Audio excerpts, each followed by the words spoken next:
Because if your life is completely full of people, places, and things, then how are you going to get what you want? How are you going to have the new amazing uplifting place to go to, the new friend, the great coworkers, the great lovers? How are you going to have the new pieces of furniture or the new car or the new house or the whatever it is if there's no space for it? Are you ready to live a life with enough time, money, and energy? Have relationships and connections that delight you? Are you ready for the extraordinary life you know you've been missing? If so, then this is the place for you. I'm a best-selling author, coach, consultant, and speaker who's worked in technology for over 2 decades. I'm a leader at transforming people and organizations from operating in fear, obligation, and guilt to running off joy, ease, and love. It's time for Engineering Emotions and Energy with me, Justin Wink, Ph.D. Welcome today, talking about the three key things that you're going to want to get rid of if you want to bring in more of what you want this year. If you can go through and get rid of these 3 things, then it makes it a lot easier for you to have the space, the room, and the ability to bring in what it is you actually do want. So, what are these 3 things? And I'm going to give them to you in the order that usually you hear them, but then we're going to go back in the reverse order because it's probably going to be a lot easier for you to tackle. So, what is it you got to get rid of? You got to get rid of people, places, and things. People, places, and things.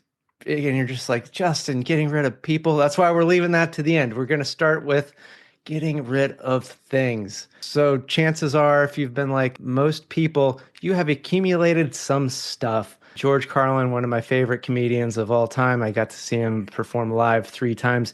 A great bit on stuff, that really a house is just a place to collect your stuff. If you run out of room, it's time to get a bigger house. And if you have a bigger house, it's time to get more stuff. And really, the stuff can sometimes just become suffocating. Anyway, the chances are, even as much stuff as you might actually already have, there's probably some other stuff that you want. And he had another thing. You ever notice how your stuff is your shit is stuff and other people's stuff is shit? So you probably do have some stuff that is now feels like shit, and there's some shit that's out there that you would like to become your stuff. So go through and figure out, because I mean, there's whole industries around this. I've partaken in hiring a professional organizer a couple times in my life. Well worth it. Or buy a book on it, like Marie Kondo. Read one of her books, and a big thing of hers is like, does the item spark joy? If it doesn't, get rid of it. Get rid of it. And I know for me, it's often been a challenging thing to get rid of stuff, because I'm often like, as well off as I've been, in retrospect, my entire life, I did grow up with that scarcity mindset of like, ooh, well, if I need it, oh, I better have it. So I better not get rid of it, because what if I need it? And, literally, I grew up in a really large house that was packed with stuff, like the number of rooms and the closets and the attics and the sub attics and additional attics and third attics and all this sorts of stuff. Um, and that house recently got sold last year. Thanks to my dad for selling that house, going through all that stuff so that it wouldn't become something for me to do in the future. So I'm really grateful for that. So that's something to think about is, do you want somebody after you were to, you could die at any time, right? So you live now, plan for the future, but also recognize that the future is not infinite, it's finite. And like, would you really want somebody else to have to go through all of your shit and figure out, like, how do I get rid of this? No, you do it. You do it now, and you get to reap the benefit of having more space.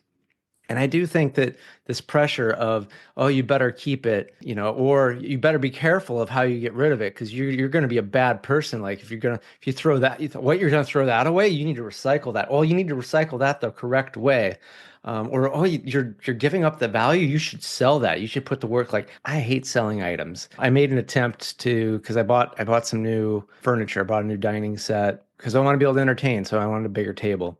And I had an old one and I wanted to get rid of it. And so I've tried putting it up on Nextdoor marketplace. I got the reason of why I hate selling stuff to people because after a week of nothing, crickets. And this is a great dining set and at a great price. Great dining set, great price.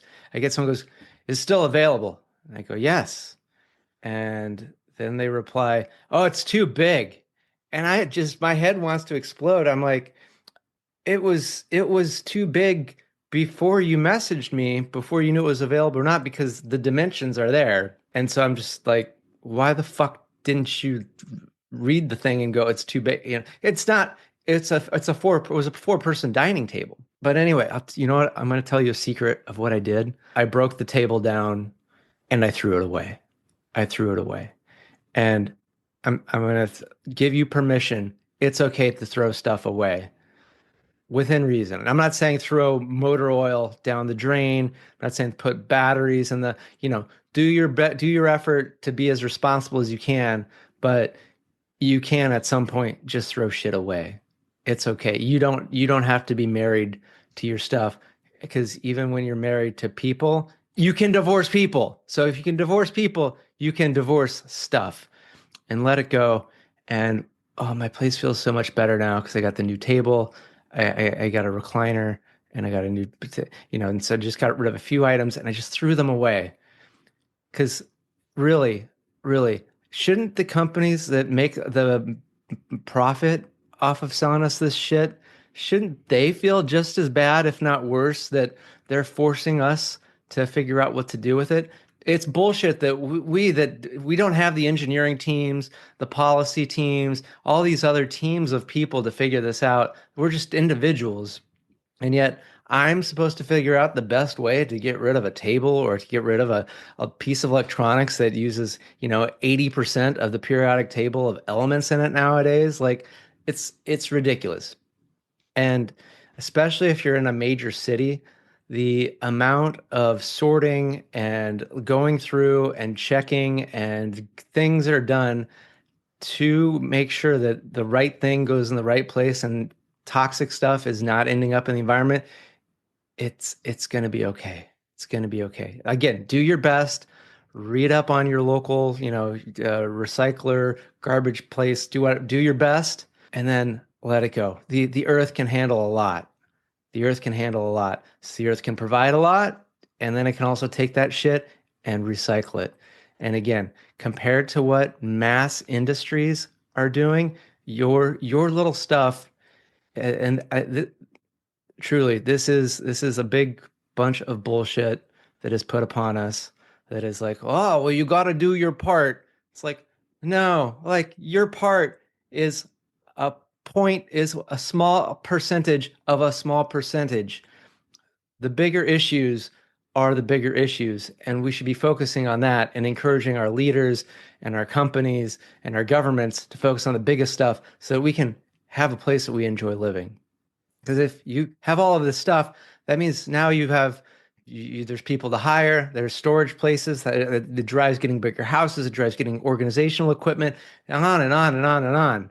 So clear out stuff in the best way possible. And I'd say if it's challenging, phone a friend or phone a professional. It's well worth it.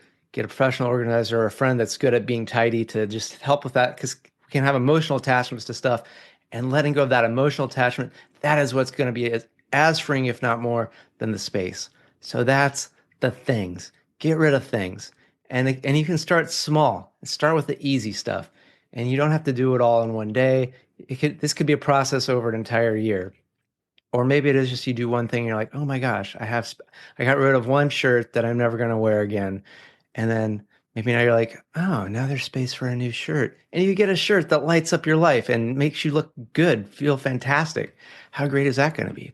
So that's things. Next, places. What are some places that you go to that are not sparking joy? When I first moved to the area that I live now, I'm basically like equal distance from two supermarkets. One is a Safeway, which is sort of like you're just standard middle of the road type, anywhere in the country, other place in the country, maybe this would be like a Kroger. or a Vaughn's or a Lucky or a HEB. But just this is just where anyone and everyone, your common middle of the road, not too expensive, not too cheap, has a little bit of everything. And then I got that one that's a Safeway. And then the other one that's in like the opposite direction, it's called Oceana Market. And I imagine this is what Whole Foods probably was like 25, 30 years ago before Amazon bought it and kind of shitified it. Like, yeah, some of the stuff's a little bit pricier, but everything is phenomenal. Like, everything is a high quality product, good taste, good quality, good packaging. The staff is just friendly. The place is clean and taken care of amazingly. Whereas a Safeway, I think I've only shopped there twice. The first time I was like the shelves were half empty and awful. And it's like, okay, well, so what? But maybe sometimes good. And the thing is, the stuff isn't even always that cheap. It's only cheap if it's on sale. And then the other time I went there, and they do something weird where there's only one line to check out, and they have an automated system that tells you like where to go to get to the checker. And there's a way this could be done that would be really efficient, make things go super, super fast. They don't do it that fucking way. It's the worst possible way you could do this. It just makes it as slow as possible to check out. It always looks like, when there's a run on groceries preceding a natural disaster in, like Florida or something. That's slow as hell to check out. Not really that good of pricing. And then I tried going again because I'm like, well, maybe I was just having a bad day.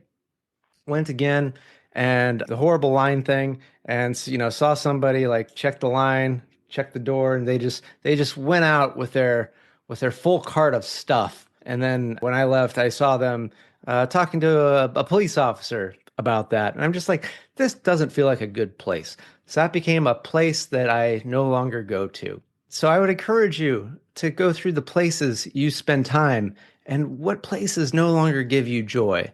And don't limit this to just the physical places. What about what about the online places that you visit? What news sites, what apps are you visiting where you just feel either angry or sad or upset or just it's giving you this message just like you suck, your life sucks. Because it's like, especially like a lot of social media, if you haven't cultivated your feed, I've cultivated my feed, and so I just get bored of my feed because it's just like, oh, people doing cool things. I'm gonna go do cool things. My feed is boring because your feed is really a reflection of your mind. And if you want me to do like an episode on how to cultivate your feed, I could do that. Just let me know.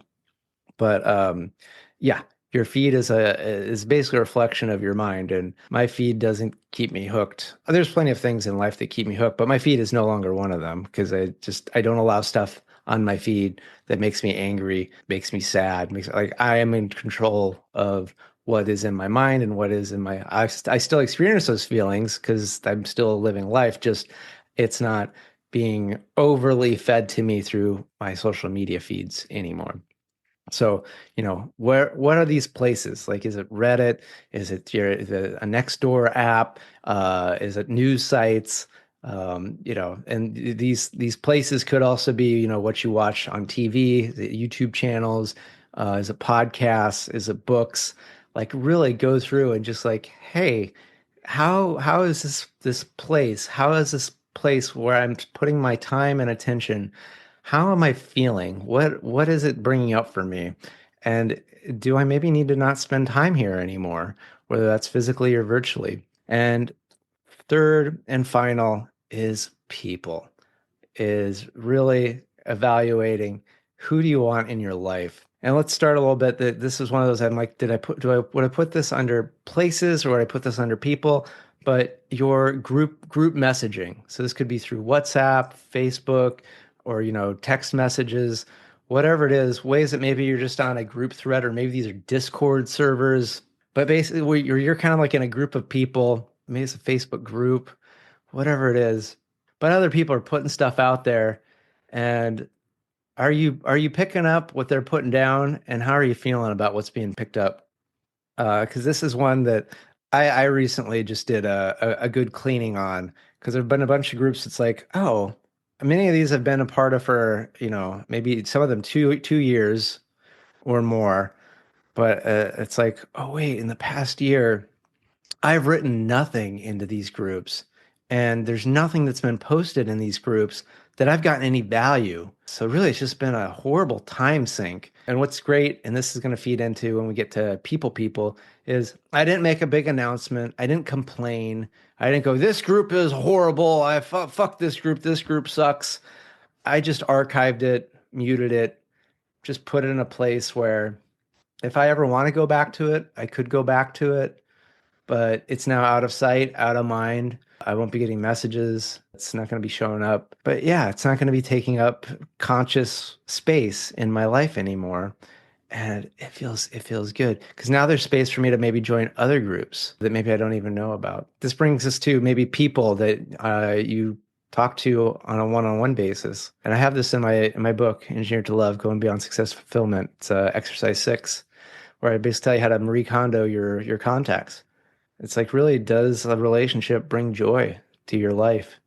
And if not, um, either you have a discussion with that person of like, hey, how can we get this back into alignment where we're bringing each other joy, or letting the relationship go. And depending on the nature of that relationship, if it's like a family member that like you live with, or like a coworker that like you have direct report or whatever, like you're probably going to have a conversation about this, right? Yet there's many people, friendships, loose relationships that you can just stop playing the game. Effectively, they will reach out and offer you, hey, do you want to play checkers with me?